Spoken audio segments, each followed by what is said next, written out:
Danny Savage reporting for us there. Now, a cabinet minister has been warning that Britain is under threat from a rising tide of militant secularisation. Baroness Warsi is leading a delegation to meet with the Pope. She's expected to talk about the sidelining of religion in the public sphere. In an article written for the Daily Telegraph, the Muslim peer emphasised that Europe needs to become more confident in its Christianity. Well, to discuss this, I'm joined in the studio by Andrew Copson, Chief Executive of the British Humanist Association. And in our Cambridge studio, we have the broadcaster Anne Atkins. Thanks to both of you for joining us here on BBC News. If I could start with you here in the studio, Andrew. David Cameron made this point last December, and Baroness Warsi is basically backing it up, that, you know, the UK is a Christian country, and we should not be afraid to say so. What is wrong with that? What's your problem with that? Well, the first problem is that it's not factually correct by any means. To say that we're a Christian country ignores the fact that in the last British Social Attitudes Survey just last year, 51% of people said they weren't religious. There are many other people in this country who are religious but not Christians. And there are many influences on our society, both in the past, pre-Christian, and in the present, non-Christian, which make the statement that we're a Christian country, the simplistic statement that we're a Christian country, untrue. OK, well, what about then the suggestion that there's a rising tide of militant secularism? That claim is totally surreal, totally surreal. We live in a country where there are more state-funded religious schools than ever before, where more public services are being contracted out to religious groups than ever before. We have a government that's proposing to keep a massive religious privilege in its parliamentary reform by keeping bishops in the House of Lords. And if anything, what we're seeing is a renewed fight from Christian lobby groups and Christianised politicians to try and extend and deepen the sort of privilege for Christianity and discrimination against other people that has been in our system. But the High Court ruled only a few days ago that Devon Town Council had acted unlawfully in allowing prayers to be said at meetings. Yes, that's true, because it was against the law. The Local Government Act meant that you couldn't have prayers as part of the formal agenda. But that is not militant secularism. That's an interpretation of a pre-existing law. And I think you'll find that again and again in all sorts of other legislative and legal judgments, Christianity is being favoured. It's not secularists, for example, who want exemptions from equality laws so they can discriminate against other people. It's always Christian lobby groups arguing for it. OK, Anne Atkins, a lot to ponder over there. We're not a Christian country. As far as the Devon Town Council was concerned, the High Court got it right. They were just following the law. This idea that there's a rising tide of militant secularism is ridiculous. Well, I have to say it is what quite a lot of people feel. Now, I should start by saying I agree with a lot of what Andrew said. I think most of us now recognise that we live in a multicultural society, and I hope most of us embrace that and enjoy it and want to hear from all the different voices. I certainly do. I love the fact that we live in a multicultural society and that there are lots of different faiths and people of no faith. But I have to say that one's experience is that there is an element of atheism, not all atheists by any means, like Alain de Botton's book is the opposite. I don't necessarily agree with his message, but I embrace his message because it's the message of I don't believe this, but I appreciate that other people do, and I appreciate the cultural richness that gives us. That's the tolerant side of atheism. There is a very intolerant, aggressive, angry side of atheism that more and more people are experiencing and expressing concern about. And I think it's very sad, and I think it's completely unnecessary. So, I mean, if you look at a country like France, for instance, which I think is quite aggressively secularist, I don't want to go in that direction. I don't want to live in a country where schoolgirls can't wear burqas to school, or, you know, an employee can't wear a cross, because I think there is room for all of us.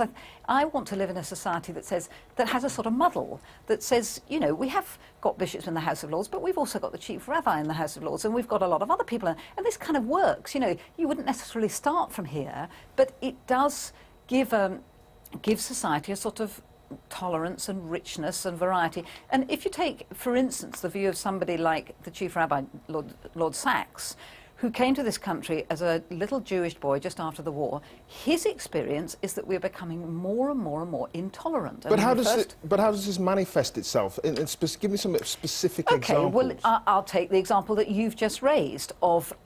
now, again, Andrew is right that it was a point of law. Fortunately, I'm very glad to say the European Court of Human Rights threw it out as ridiculous. Of course, it's not a question of denying somebody's human rights. But the point is, nothing was at stake there. You know, nobody was being forced to pray, and an awful lot of atheists have said since that ruling, this is ridiculous. All you need to do is sit quietly and enjoy the fact that there's a little bit of peace, and, you know, it isn't necessary to push people to these extremes. Or, you know, when an employee is told she can't wear a cross, or she can't wear a burqa, or people, you know, campaigning against a call to the minaret. The Bishop of Oxford is in favour of a call to the minaret in Oxfordshire because that's what a varied and interesting and tolerant society does. We don't want to go the way of Turkey or France or America, indeed, which is incredibly intolerant in some ways of religion. And yet religion, the religion there is also in some ways more strident. Okay, let's turn back to Andrew Copson in the studio here. I mean, a lot of people that I've talked to in preparation for this interview have suggested that, you know, the case that was brought in Devon, I mean, it was a bit over the top, wasn't it? I mean, you know, it is a specific example of militant secularism that isn't necessary, isn't needed. Why go all the way through the courts? I don't see what's militant about it. I mean, that case was triggered by a councillor who, not being a Christian himself, didn't understand why, when he was trying to serve the whole of the local community of which he was a part, in a civic role, which should not be to do with religion but to do with our public life, didn't see why he had to be part of an institution that had Christian prayers on its formal agenda. And I think that's a totally legitimate case. But what about the point that Anne's making? No one was was stopping other people praying, by the way, if they wanted to. Tolerance. Well, of course, tolerance is absolutely be encouraged. But is that, indeed, but there doesn't seem to be a lot of tolerance on the part of some of those who do believe that, you know, this isn't a Christian country, for instance, and would bang the drum as far as that's intolerance would have been if in the council prayer case the judge had said you may not pray in council meetings at all. That's not what he said. He said you can't put prayers onto part of the formal agenda as if they were, you know, there for everyone in the whole institution. No one was stopping anyone praying, and this one case has been really, frankly, blown out of all proportion. If it's the best evidence that can be offered for a militant, intolerant, illiberal secularism, then it's completely over the top. The real cases that people at the hard edge of that have to do with religion or belief in society today are ones where primarily non-Christians are discriminated against, like, for example, in the third of our state-funded schools that admit on religious grounds.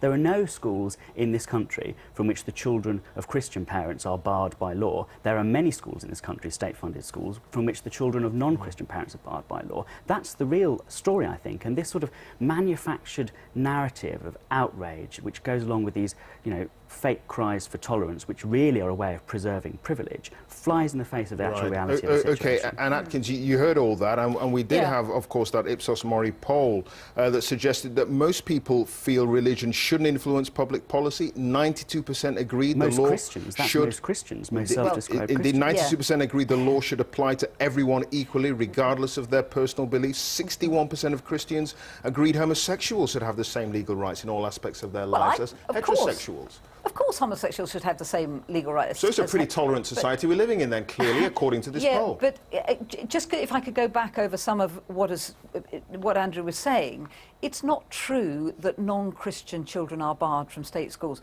from Church of England schools. It is true that there is a certain quota for church-going families, and I agree that that is not... Well, it's not what Christianity is about, and I don't think it should be what Church of England schools are about, and there are a lot of Christians who think the same, that there should be the same entry requirements for non-Christians and Christians and churchgoers and non-churchgoers to Church of England schools. But it's very interesting that a lot of families still favour Church of England schools, a lot of non-Christian families, and a lot of people in the poll that you mentioned that we heard of today. It's very interesting that a lot of people who don't necessarily hold with a lot of what we think of as Christianity still want to align themselves with the Christianity that they see as historically of this nation. And I find that very interesting. If you turn the survey on its head and say, why do these people who, you know, a lot of people who don't necessarily see Jesus as the Son of God, why do they want to call themselves Christians? It's a fascinating, you know, finding. But just to go back on the survey actually asked them why they call themselves Christians, and the most frequently given reason was because they were christened as a child, and another frequently given reason was that it was the religion of their parents, and only 28% of those people said it was because they believed in the teachings of Christianity. Well, so that's a pretty attenuated... Yes, but again, that's Christianity. very interesting because they're wanting to align themselves to something that's sort of historic and not necessarily personal. And I mean, we could have the whole debate on that. Let's not do that because And we don't have the time for that. Nor do we have today. But just to sort of go back to what this debate is about, which is about this aggressive, angry sort of side of atheism that many people are perceiving. And there can be an angry side to faith and religion as well, and one has to acknowledge that and apologise for it, and we don't want that either. But just sort of going back to something personal, a few years ago I was doing Thought for the Day on the Today programme, and in the same programme Richard Dawkins was doing a sort of Thought for the Day after me in the programme, that he had the same two and three quarter minutes that I had. And what was fascinating was that he didn't talk about humanism, he didn't talk about his beliefs, he didn't open our minds to all sorts of things we didn't know. All he did was he was simply angry about Christianity for 2 3/4 minutes. And I thought, that is absolutely fascinating. What is it? What is the chip on this man's shoulder that he can't talk about anything else except Christianity? Well, Richard Dawkins isn't here to No, respond to that and to defend himself. But that's what we mean by aggressive atheism. Okay, but we do have Andrew Copson here. You've got a chip on your shoulder, or some in the movement Andrew have a chip on their shoulder. Thanks, Anne. Thank you. You're just angry about everything. I mean, No, I'm not angry at all. I'm not saying Andrew. I'm getting angry. I'm perfectly willing to and happy to tolerate Anne's Christian beliefs, just as she's willing to see my beliefs as part of the tolerant mix in society. But what I don't think toleration needs to entail is one set of beliefs, Christian beliefs, being privileged in our state or in our society. And I think that's what makes people who are not Christians angry, and I think it's legitimate anger. Okay. Anne Atkins and Andrew Copson, it's great to have you both with us. Thanks for joining us. Thank you.